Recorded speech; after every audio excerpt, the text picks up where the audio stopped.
Alors, bonjour tout le monde. Je suis très heureuse de vous joindre aujourd'hui pour cette journée magnifique de coaching et d'avoir l'opportunité de contribuer à cette journée d'inspiration, de motivation et d'élévation. Donc, je me présente. My name est Kaya Taylor. J'habite en Angleterre et je suis ici conseillère financière. Je suis membre de l'Institut de Chartered Institution of Management Accountant, ce qui veut dire en fait que je suis comptable agréé au CPA aux États-Unis. Je suis aussi membre de l'Institut de Securities and Investment, qui est une institution spécialisée dans la pension, l'investissement et la bourse. Je suis aussi membre de l'Académie de Life Planner ici en Angleterre, qui est une institution ou une académie qui est spécialisée dans la planification financière.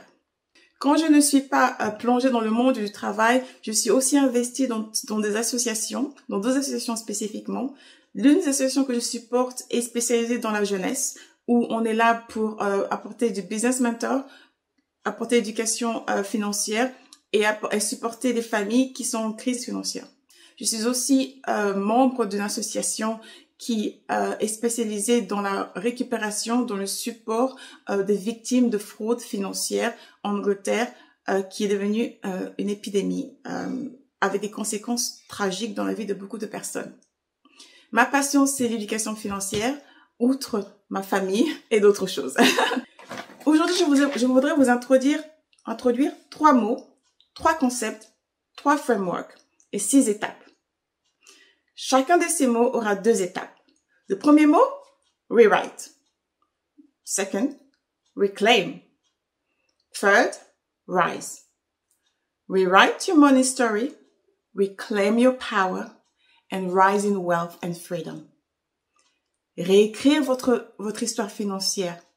Réclamer, relever votre pouvoir. Et rise, élever vos niveaux, vos aspirations financières. Let's focus on rewrite.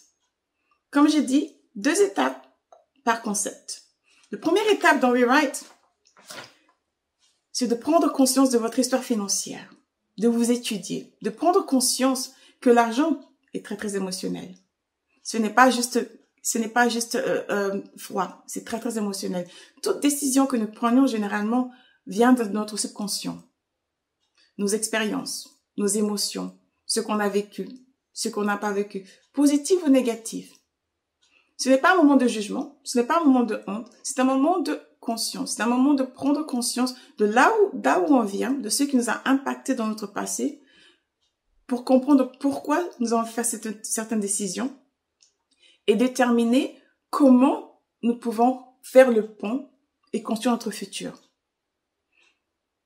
J'ai eu l'opportunité dans ma vie de parler de beaucoup de femmes, de travailler avec beaucoup de femmes qui se sont trouvées bloquées dans leur planification financière ou dans leur vie financière à cause de leur passé, que ce soit familial, que ce soit financière, conjugale aussi, ou religieuse.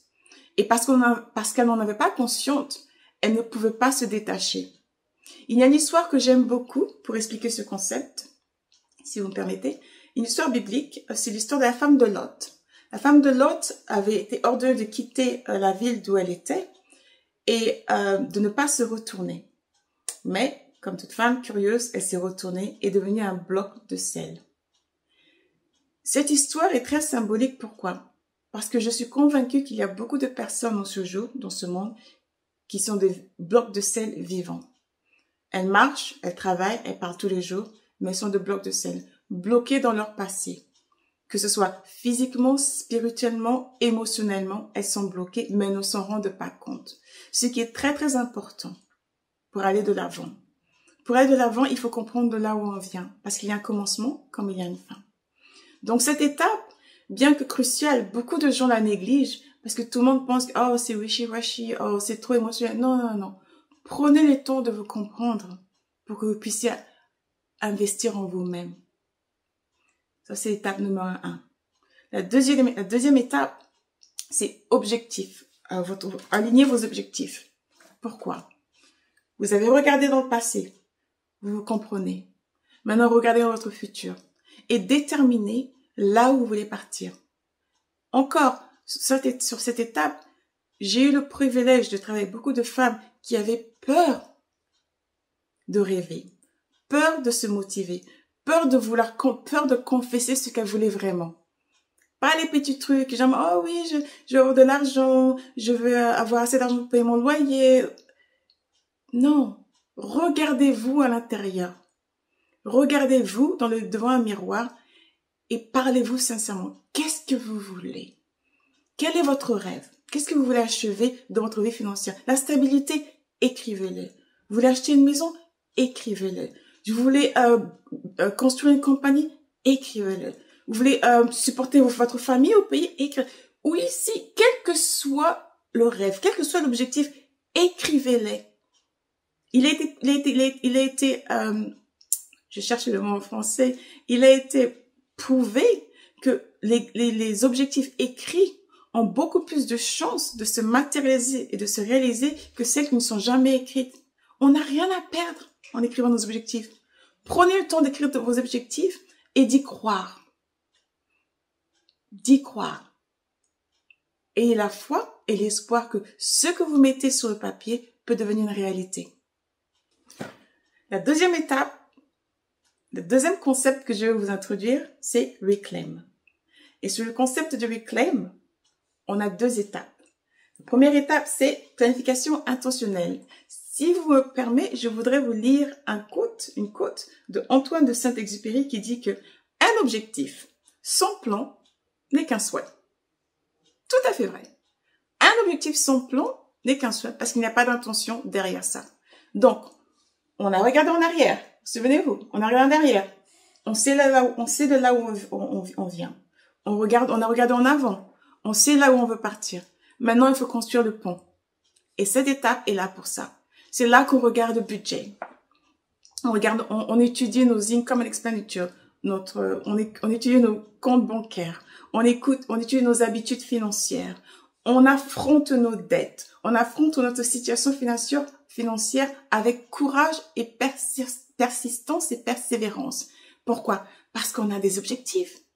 On est motivé. On sait là où on veut partir. Donc, il faut qu'on s'applique. On fait notre budget. On détermine combien on veut économiser. On détermine comment on veut investir. On détermine comment on veut investir pour notre pension, pour notre futur. On détermine même combien on veut investir pour aider nos parents ou notre famille ou pour construire notre orphelinage ou pour la maison qu'on veut acheter. On planifie, on prend action. On n'est plus spectatrice, on est acteur de notre vie financière. Notre vie financière est la base de beaucoup de choses dans notre vie. Malheureusement, beaucoup d'entre nous ont vécu dans le stress et non pas dans le thrive, dans l'élévation. Beaucoup d'entre nous ont vécu dans la peur et pas dans la foi. Beaucoup d'entre nous ont vécu dans dans le blocage, mais pas dans la liberté. Cette étape nous permet de nous libérer. Cette étape nous permet de construire, de mettre les briques pour construire cette vision, pour permettre à notre vision de devenir réalité. Quel que soit le temps, quel que soit le prix, il y a différents paramètres. Short term, un plan pour 1 an, et le plan pour 5 ans, il y a un plan pour 10 ans, il y a un plan pour 20 ans. Ce qui me fait toujours rire, c'est quand je parle aux gens et je leur demande de planifier pour 5 ans et ils me disent « Ah, mais 5 ans, c'est dans longtemps. » Vous vous souvenez de Covid? C'était à 5 ans. Si vous avez commencé à économiser 100 € par semaine durant Covid, vous aurez combien maintenant? Exactement. 5 ans va arriver. 2030 va arriver. 2027 sera là. 2028 sera là. Mais vous serez où en 2027? Quelle sera votre position financière en 2028? La décision, la planification, c'est aujourd'hui. Pour que vous puissiez bénéficier de ces décisions dans le futur. Investissez dans votre futur. L'étape numéro 2 de notre Reclaim section, c'est boundaries. Boundaries en français qui veut dire protection. Pourquoi? On a regardé en arrière, on a écrit nos objectifs, on a mis les plans en action pour pouvoir aller de l'avant. Maintenant, il faut se protéger. Que ce soit assurance, renseignez-vous sur assurance de vie, assurance de travail, assurance de salaire. Il y a beaucoup d'assurances, beaucoup de niveaux, beaucoup de choses que vous pouvez mettre en place pour vous protéger. Mais il y a aussi d'autres niveaux de protection. Protection émotionnelle. Parfois, malheureusement, pour parler de mes clients, j'ai l'opportunité de travailler avec des femmes qui étaient dans des situations d'abus économiques, où leur conjoint, leur conjoint ou d'autres membres de famille abusaient de leur pouvoir pour pouvoir les contraire abuser pour pouvoir les contraire à donner tout leur salaire ou tout ce qui est gagné. Situations très difficiles à être. Il est très facile de juger ce genre de situation et de dire, mais pourquoi tu ne pars pas? Pourquoi tu n'es pas? C'est pas toujours simple. Parfois, il y a des enfants. Parfois, il y a un parent qui est fragile, vulnérable, qu'on veut protéger. Mais il y a toujours un moyen. Mes chères femmes, il y a toujours un moyen pour ce genre de solution, ce genre de situation.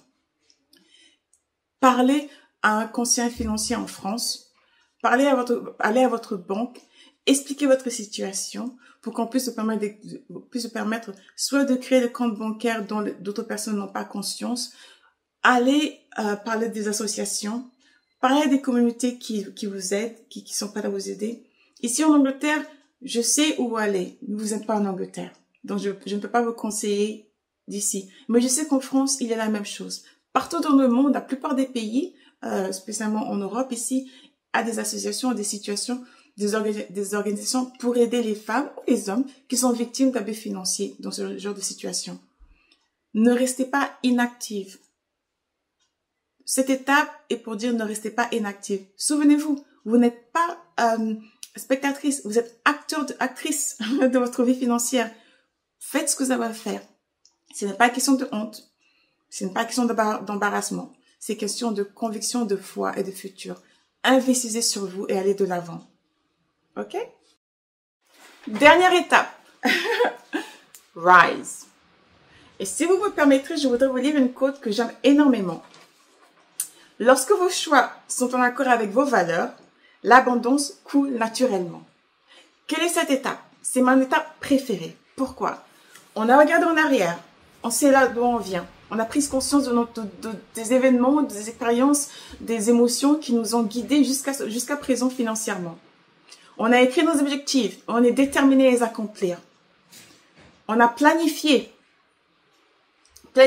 créer le pont, comment on va atteindre nos objectifs. On s'est protégé, on a regardé les assurances. On a aussi regardé les testaments, les wills.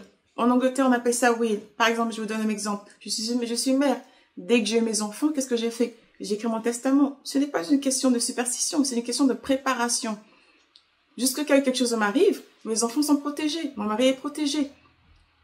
Et le fait que je suis consciente que j'ai fait ces étapes, ça me force aussi à les renouveler, à les regarder, à les adapter avec la vie, avec le temps, car les choses changent.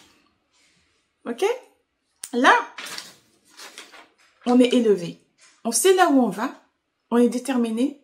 On se pose. On n'est plus dans le stress.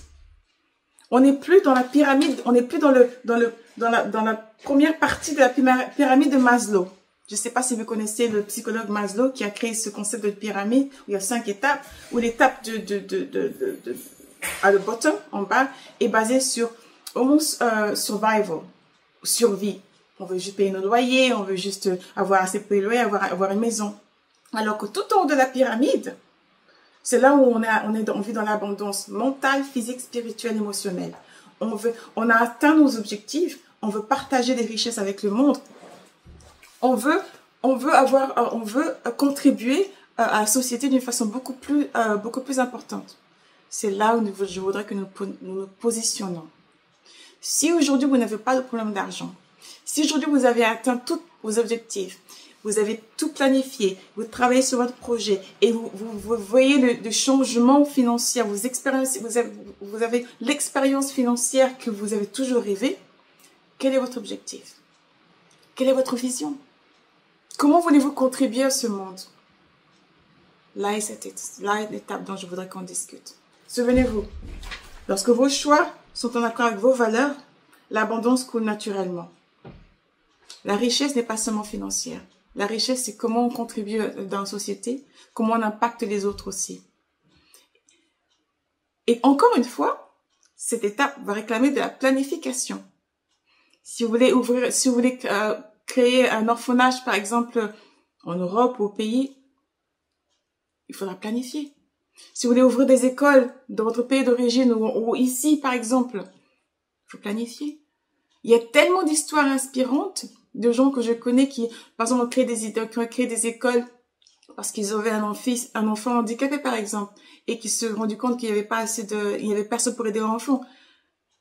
Ils ont créé des écoles pour les enfants handicapés, pour les enfants, similaires à leur enfant, et changer des vies. Non seulement la vie de leur enfant, mais la vie de d'autres familles aussi. Il y a beaucoup de charités, beaucoup d'associations qui travaillent dur pour changer la vie des autres.